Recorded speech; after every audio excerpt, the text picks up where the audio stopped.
पहलगाम आतंकी हमले के बाद भारत के साथ लगातार बढ़ते तनाव और सीमा पर बढ़ती हुई चौकसी के बीच पाकिस्तान पर अंदरूनी दबाव और घबराहट साफ दिखने लगी थी। पिछले कुछ समय से आतंकवाद समर्थित देश पाकिस्तान को दिन रात ये डर सता रहा था कि कहीं भारत किसी निर्णायक कदम की ओर ना बढ़ जाए। ऐसे माहौल में ईरान के विदेश मंत्री अब्बास अराक्ची की प्रस्तावित पाकिस्तान यात्रा को वहां की सरकार ने राहत की सांस के तौर पर देखा। पाकिस्तान नेता शांति की दुहाई दे रहे हैं। रिपोर्ट की माने तो अराक्ची पहले पाकिस्तान फिर भारत का दौरा कर सकते हैं। उनके सोमवार को पाकिस्तान पहुंचने की पूरी उम्मीद है। पाकिस्तान नेशनल असेंबली की स्थायी रक्षा समिति के चेयरमैन सरदार फतेहुल्लाह खान मियाखिल ने ईरानी न्यूज एजेंसी इरना से बात करते हुए कहा कि पाकिस्तान ईरान की शांति बहाली की कोशिशों का दिल से स्वागत करता है और भारत से मतभेदों को सुलझाने में तेहरान की मदद को अहम बनाता है। हम शांति प्रिय लोग हैं। उन्होंने अपने बयान में कहा कि हम शांति प्रिय लोग हैं और हर उस पल के पक्ष में हैं जो शांति और स्थिरता को बढ़ावा दे। दक्षिण एशिया में मौजूद हालात बेहद नाजुक हैं और ईरान जैसे जिम्मेदार पड़ोसी की भूमिका से संतुलन बनाए रखने की मदद मिलेगी। अराक्ची का पाकिस्तान दौरा केवल प्रतीकात्मक नहीं बल्कि कूटनीतिक स्तर पर बड़ा कदम माना जा रहा है। इस दौरान ईरान और पाकिस्तान के अधिकारियों के बीच भारत से बढ़ते तनाव, अफगानिस्तान की स्थिति और क्षेत्रीय स्थिरता जैसे अहम मुद्दों पर बातचीत की उम्मीद है। पाकिस्तान ने संकेत दिए हैं कि बातचीत केवल कूटनीतिक तक सीमित रहेगी, बल्कि ईरान पाकिस्तान गैस पाइपलाइन, सीमावर्ती विकास और आर्थिक साझेदारी जैसे मुद्दों पर भी ठोस चर्चा हो सकती है। इस पूरे घटनाक्रम को भारत कड़ी नजर से देख रहा है क्योंकि ईरान की भूमिका एक बाहरी मध्यस्थ के रूप में उभर रही है जो भारत पाकिस्तान तनाव के समीकरणों को किसी भी देश में मोड़ सकती है। वहीं इस मामले को लेकर विदेश मामलों के जानकार रॉबिंद्र सचदेवा का क्या कहना है, ये भी सुन। आई थिंक बिल्कुल सही कदम है। अब हमें केवल इसको कुछ शब्दोलॉजी कर देना है और ये होना चाहिए बॉयकॉट पाकिस्तान। ये बॉयकॉट पाकिस्तान हो मूवमेंट भारत के अंदर भी, हमारे प्राइवेट सेक्टर भी, सरकार भी बॉयकॉट करे, हम भी बॉयकॉट करें सब, और दुनिया के सारे देश भी पाकिस्तान को बॉयकॉट करें। दुनिया भर में जो हमारे NRI भाई बहन हैं वो भी पाकिस्तान को बॉयकॉट करें। सरकारों को दुनिया की बोला जाए बॉयकॉट करो पाकिस्तान, जिस भी रूप में कर सकते हो। कोई नया निवेश मत करो वहाँ पर, ठीक है ना, कोई पार्टनरशिप मत करो वहाँ पर। अगर आप करते तो ठीक है, हम देख रहे हैं कि आप इस बॉयकॉट को फॉलो नहीं कर रहे। तो आई थिंक सबसे बड़ा मैसेज ये जाता है दुनिया में भारत के इस कदम से, और कि भाई एक decisive step, big bold step है ये। सराय की मांग बढ़ रही है।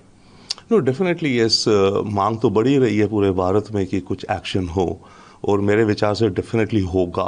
प्राइम मिनिस्टर कहते हैं और दिख भी रहा है कि कुछ होगा।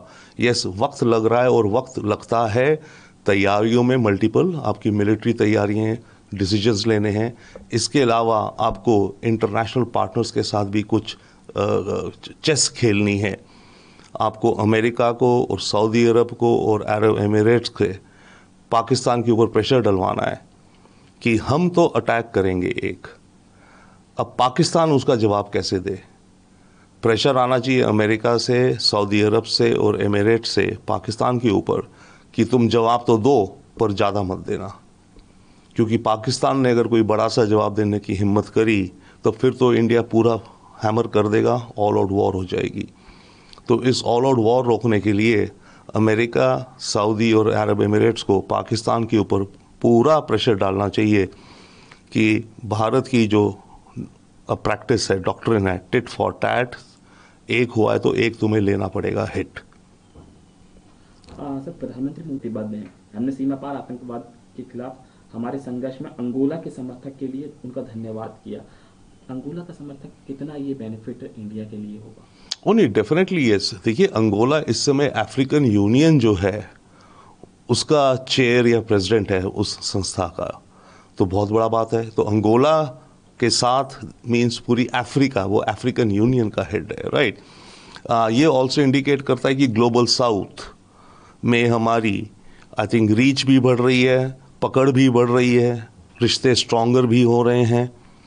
और जिस नज़रिए से हम दुनिया को देखते हैं उस नज़रिए से अफ्रीका के सारे देश, ग्लोबल साउथ, दुनिया भर उस नज़र से देखता है, खास करके आतंक को लेकर के, खास करके पाकिस्तान को लेकर के।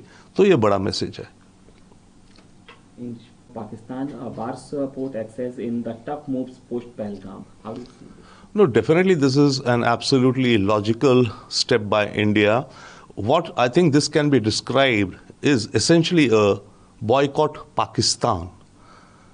Our government is boycotting Pakistan. The people of India should boycott Pakistan. The people of the world should boycott Pakistan. Governments of the world should boycott Pakistan. And the Indian diasporas worldwide should also boycott Pakistan. This will have an impact on Pakistan's trade, economy, as well as on its image.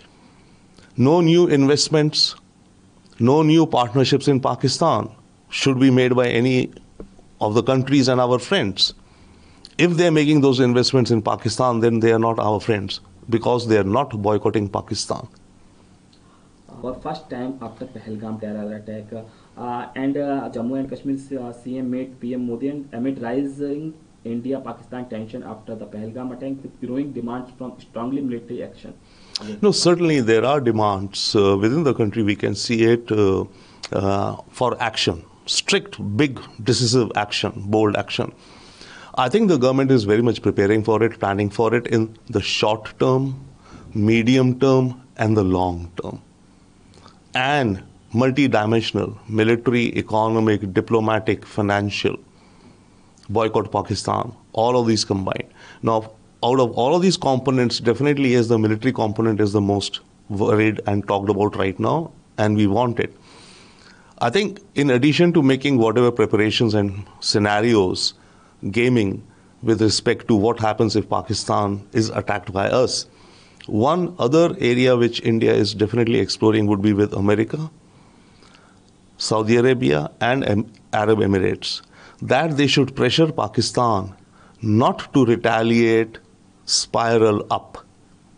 Pakistan will have to retaliate, we understand, to save its face, but it should just conduct a sham retaliation. Because if Pakistan retaliates in a big response, then India will go all out and it will be a big war. So America and Saudi and Emirates should use their goodwill, financial pressure, arm twist Pakistan, and pressure Pakistan to not retaliate hard. I think those negotiations would also be ongoing, and that may also be taking time.